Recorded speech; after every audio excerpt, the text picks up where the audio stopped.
আবার রায় ও সৌর্যকে নিয়ে সন্দেহ করে বসলো অনির্বাণ। হ্যাঁ বন্ধুরা, মিঠিজোড়া সিরিয়ালে আজকের পর্বে তোমরা এরকমটাই দেখতে পাবে। পুরো গল্পটা জানতে হলে প্লিজ লাইক দিয়ে সঙ্গে থেকো।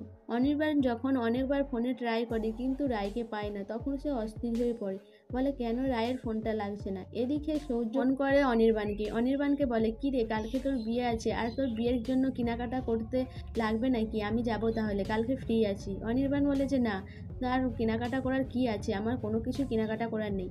আর মা আর বাপি তো চলে এসেছে, তারাই কেনাকাটা করে ফেলবে। তখন সৌর্য বলে যে মা বলেছিল যে কেনাকাটা করার জন্য তোর সাথে যেতে, কারণ তোদের এখানে তো কেউ নেই সেরকম। তখন অনির্বাণ বলে যে না না, লাগবে না, আমি যদি দরকার হয় তাহলে তোকে ডেকে নেব। তখন সৌর্য বলে, কেন, আমি যাচ্ছি বলে কি তোর অসুবিধা আছে? তখন অনির্বাণ বলে যে এরকম কথা বলছিস কেন? এরপর সৌর্য বলে যে তোকে এরকম লাগছে কেন, খুব মন খারাপ নাকি?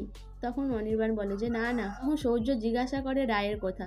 তখন অনির্বাণ জানায় যে সে তার বান্ধবীদের সঙ্গে বেড়াতে গেছে। তখন সৌর্য বলে যে এই কারণেই তাহলে তোর মন খারাপ। এই বলে ফোনটা রেখে দেয়। তারপরে অনির্বাণ যখন বাড়িতে ফিরে আসে, ফ্রেশ হয়, তখন তার মা এসে বলে, ওই বাড়ির কাকিমার নাম্বার আছে তোমার কাছে, আমাকে দাও দেখি। তখন অনির্বাণ বলে যে না, আমার কাছে তো কাকিমার নাম্বার নেই, কিন্তু সৌর্যের নাম্বারটা আছে, তোমাকে দিচ্ছি, তুমি ফোন করে নাম্বারটা নিয়ে নাও। বলে কেন, তোমার ভাইয়ের সাথে কি সদ্ভাব নেই?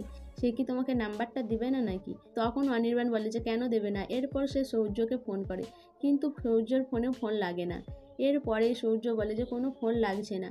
তখন তার মা বলে যে এই বাড়ির আর কারো নাম্বার নেই, তাহলে যার নাম্বার আছে তাকে ফোন করো। সে তখন টিগলুদাকে ফোন করে। টিগলুদার কাছ থেকে জানতে পারে যে সৌর্য বেড়াতে গেছে আর সে আজকে রাতে বাড়িতে ফিরবে না।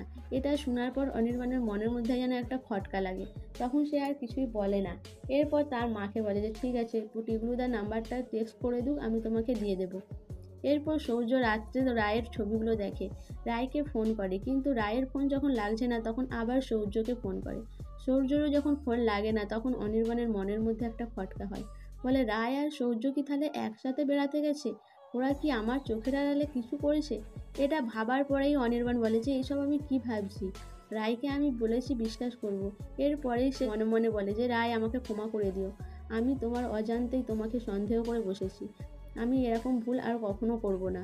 আমি তোমাকে বিশ্বাস করি আর বিশ্বাস করব, আর এই ভুলটা দ্বিতীয়বার হবে না। সো বন্ধুরা, অনির্বাণ যে থেকে থেকে রায়কে অবিশ্বাস করছে, তাহলে কি বিয়ের পরে এই অবিশ্বাসটা বাড়বে, না এই বিয়ের পরে রায়ের প্রতি বিশ্বাসটা আরও দৃঢ় হবে? তোমাদের কি মনে হয় অবশ্যই আমাকে কমেন্ট করে জানাবে। আর আমার ভিডিওটা ভালো লাগলে প্লিজ সাবস্ক্রাইব করে দিও আর লাইক কমেন্ট শেয়ার করো।